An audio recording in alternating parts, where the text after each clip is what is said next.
Hello dear viewers, welcome to the Conflict Zone YouTube channel. In today's episode, we will be examining a significant development in the ongoing conflict between Russia and Ukraine.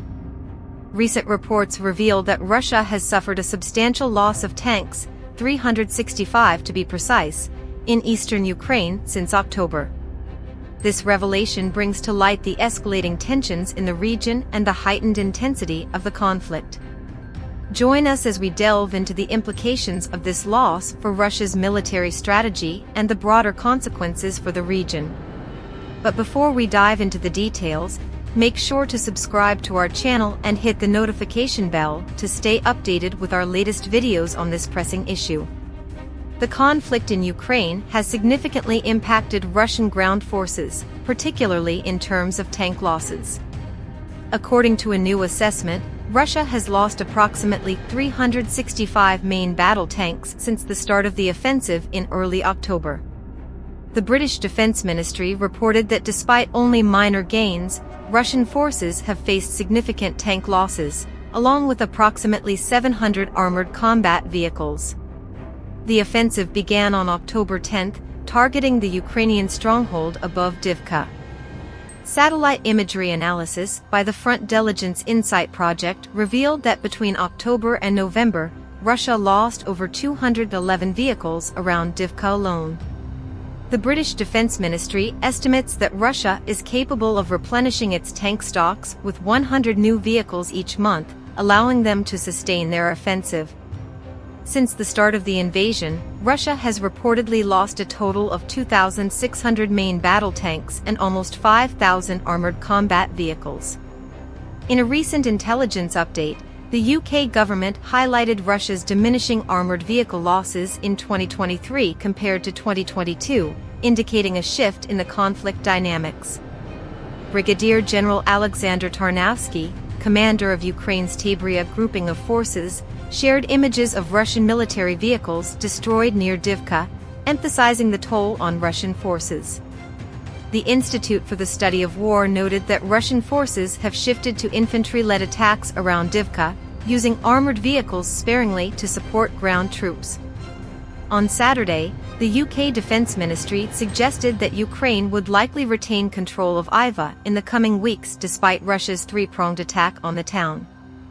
Political analysts have highlighted the impact of Russia's military losses on President Putin's domestic standing, with questions arising about the long-term sustainability of the war effort. But why are Russian tanks struggling in the Ukraine war? One of the key reasons is the widespread use of advanced anti-tank weapons by the Ukrainian side.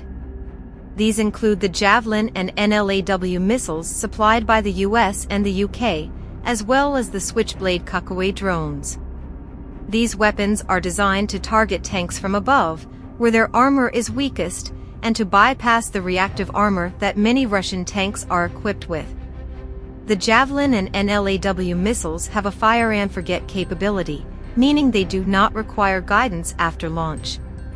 The Switchblade drones can hover over a target and then dive on it, detonating a warhead at the tip. These weapons have proven highly effective against Russian tanks, destroying dozens in various battles. Another significant factor exposing Russia's tanks to enemy fire is the way Russia has deployed them on the battlefield. Russia's army operates through battalion tactical groups, BTGs, self-contained combat units comprising tanks, infantry, and artillery. These units are meant to launch quick attacks with substantial firepower but lack sufficient infantry personnel to escort them and retaliate if the armored column comes under attack. This vulnerability makes the Russian army susceptible to ambushes, flanking maneuvers, and counterattacks by the Ukrainian side, which has superior infantry and mobility.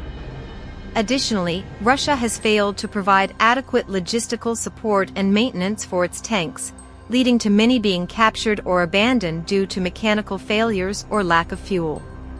Reports suggest that half of the tanks Russia has lost were not destroyed or damaged by the enemy but were left behind for these reasons.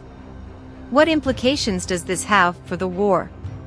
The high rate of tank losses has significant implications for both the military and political aspects of the war.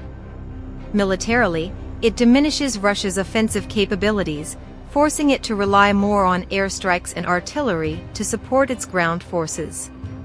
This exposes Russia to the risk of losing more aircraft and facing increased international condemnation for indiscriminate bombing of civilian areas.